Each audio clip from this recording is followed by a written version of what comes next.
So, Michael, first tell me about how you came to be inside the United Nations in the first place. Well, this sounded like the job of my dreams at the beginning. You know, I was studying international relations at Brown, and this call came from a friend of mine who talked to me about this new operation, which was going to be the largest operation in UN history, a humanitarian operation. And I had been stuck at a law firm in Washington, D.C., ended up in a lobbying tank. And I really wanted, my chance to go out there and make a difference in the world, as they say. Okay, and so had you had previous experience in the government, and that helped to get the job? Or no? No, I was pretty young. I was 24 years old, but I had worked at CNN for some time covering the UN Security Council. And I was able to somehow wear glasses and appear older than I was and finagle my way in there. Okay, that's interesting. So when you started working on the program in the beginning, you didn't sense that that there was anything amiss. You thought, hey, we're doing this program, right? And tell the people at home, for those that are unfamiliar with it, what the job was, what the program was. Well, that's the first thing I tried to figure out when I got in there. You land yourself in a UN office one day, and suddenly you have a window with a view, and people are walking all around you, and you're supposed to, what's your mission? Well, our mission was a very bizarre one. The Oil for Food program was established in the mid-90s in order to save the Iraqi people from the sanctions that the UN itself had imposed on them. So from the get-go, there was something of a contradiction in this massive operation. But essentially, Iraq would be allowed to sell oil again under UN supervision. And we were supposed to make sure that the money, the billions of dollars that were generated through these oil sales were actually used for humanitarian purposes.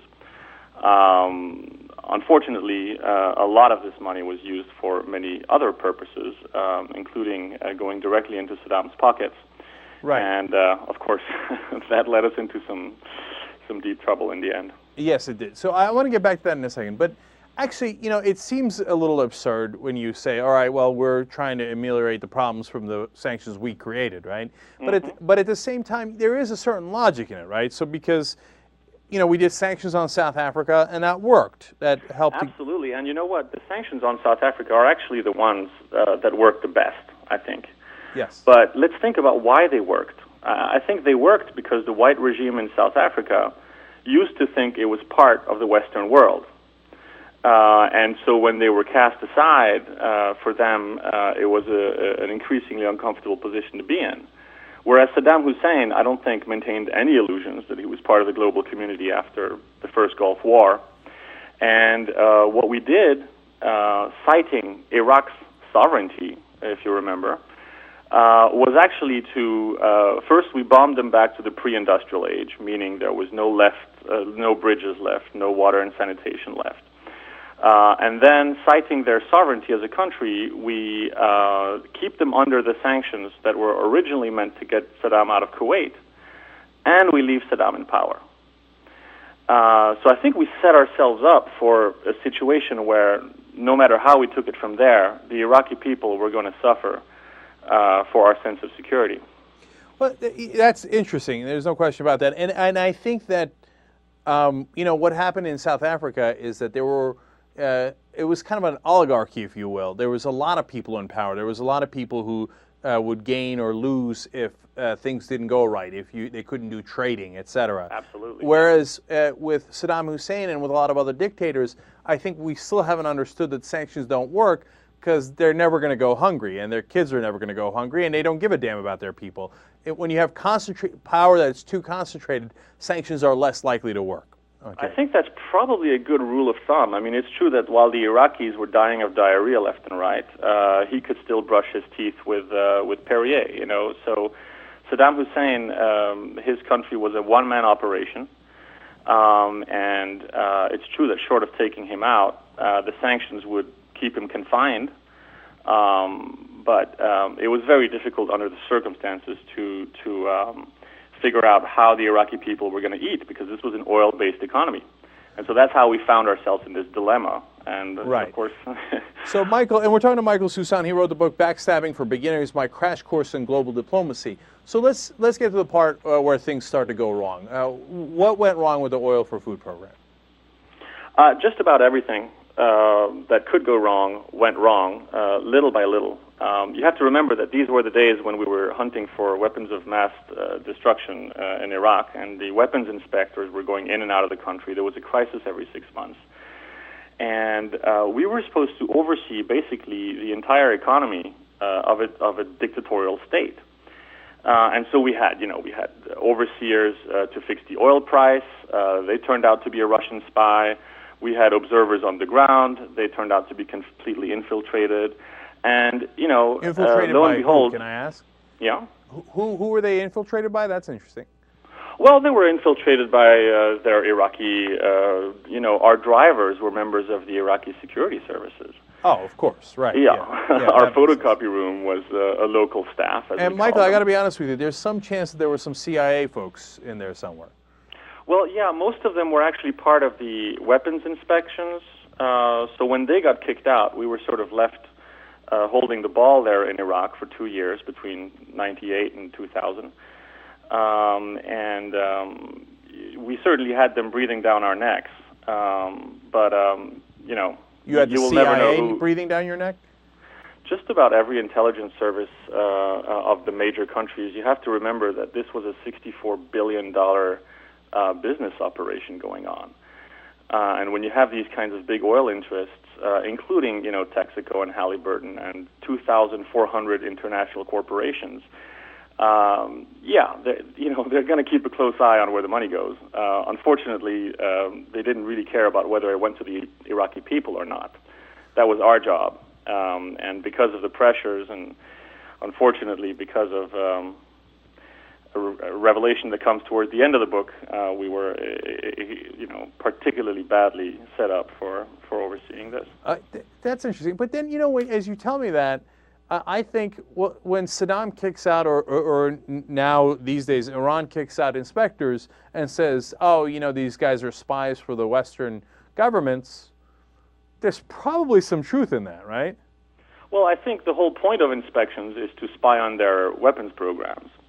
Of course, they can do it officially or unofficially, but of course, there's no question about that. There's no question. Definitionally, you're 100% right about that.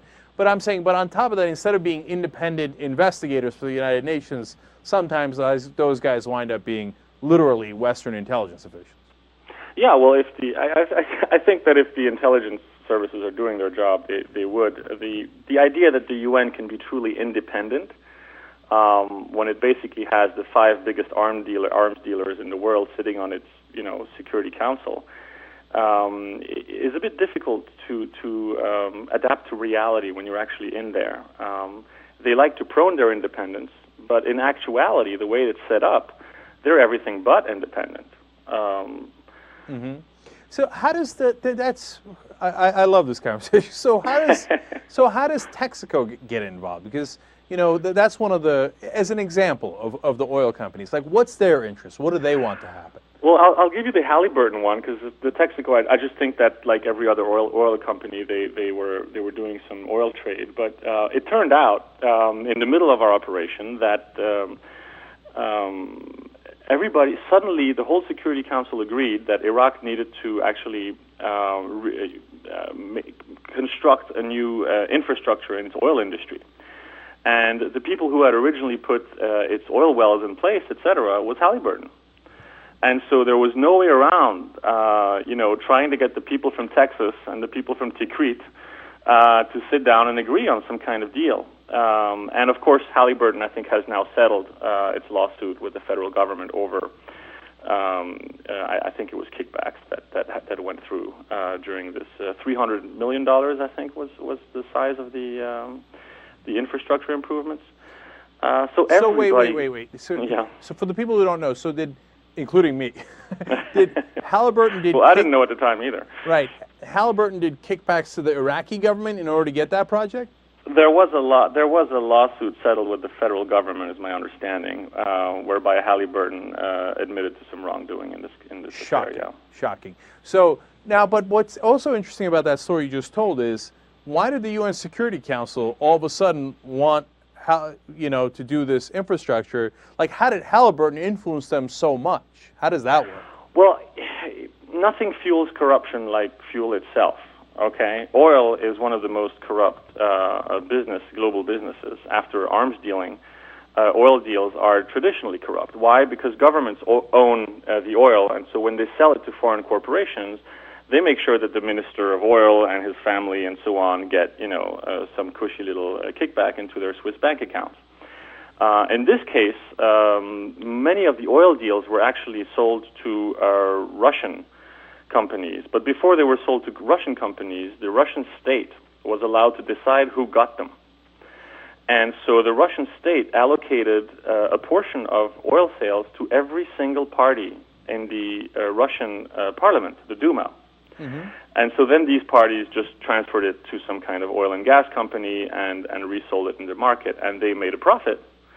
And out of this profit, this is like from the fascists to the communists in the Russian parliament. I mean, I think you could literally say that Vladimir Putin bought the Russian Duma using the Oil for Food program. And French ambassadors, British politicians, the lot. When there's a lot of money at play, you have to follow the money to see a bit, behind the scenes how the politics work out. So. But out of this money that the Russians made, they would then send plane loads of, cash back into Saddam's pockets.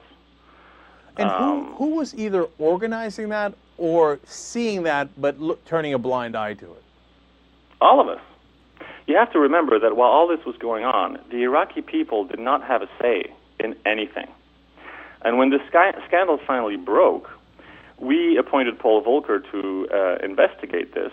At least I called for some kind of independent investigation at the time, not really knowing what I was getting myself into. And Paul Volcker's investigation was paid for, again, by Iraqi oil money, which the UN held. So they even paid for the investigation, the sort of bloodbath of backstabbing and finger-pointing that closed this entire episode in history. We're talking to Michael Susan. He was, obviously involved in this, in finding out about the Oil for Food scandal, exposing it, etc. He wrote the book, Backstabbing for Beginners, My Crash Course in Global Diplomacy. But, Michael, one of the things I'm concerned about the Oil for Food scandal is, I don't dispute any of it, and I find the whole story very interesting. But I'm afraid that some people use that as a justification for, or blanket statement of justification against the United Nations entirely. Absolutely. I mean, there's no question about that. The story fell prey to an extremely politicized environment. You have to remember that Kofi Annan pissed off the Republicans in Congress in a major way every time he tried to sort of, go on peace missions to Iraq. Now, it's one thing to say that he was naive, thinking he could negotiate with Saddam Hussein, but he created a lot of ill will. And so remember back during the elections when Bush first came to power, his re-election, the whole debate was about, whether the U.S. should have gone through the UN or not. And so at that time it was very politically profitable for conservatives to attack the United Nations and almost, take down the administration of Kofi Annan. They came very near to doing that. Well, over this story. Right. Having worked at the United Nations and having seen, of course, its worst side as well, do you still see value in the United Nations? Well, it's a good question. Of course there's value in the United Nations. There are people whose lives are getting saved, from getting food and medicines. There's value in having an organization where states can meet and where humanitarian operations can be designed. Unfortunately, the meetings are not very productive, and the humanitarian operations we design are very poorly designed because they're designed by committee. And so we find ourselves with an organization that, in fact, is not, in reality, an idealistic organization. We'd like to believe it is, but, we can fool ourselves all we want. this is not an idealistic organization. This is an organization where the 5 biggest arms dealers in the world hold veto power over the Security Council. And nothing happens without their approval. I don't know what the big idealistic thing about that is. Is it worth still having the organization? We have it. And so one of the reasons I became a whistleblower on this was because I thought we'd be better off with an organization that is transparent, at least, to the public, than with one where the big powers can do every deal they want behind closed doors. Well, Michael, I've never been idealistic about the United Nations, but I'm still a huge fan of it, and I'll tell you why.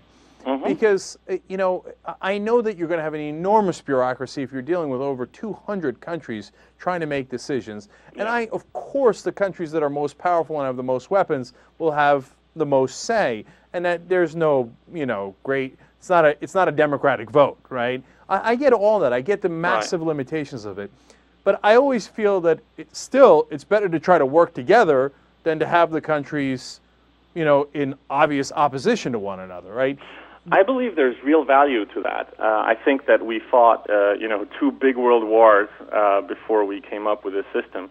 I hope we don't have to fight another massive international conflict before we make improvements to it. I think that I would not have, gone out and written this book in the ironic tone in which I wrote it if I didn't actually care about improving things there. So how do we do the improvements? Being a fan of it and being someone who tells the public about what's going on inside is certainly not a contradiction. So, how do we do the improvements? Because as I listen to you explaining this here, I almost get the sense that at least one argument could be made that we'd be better off if it was actually more powerful, because then you can get things done more efficiently if there was a stronger leader, etc. Well, for sure, we don't have a very strong leader of it right now in Ban Ki-moon.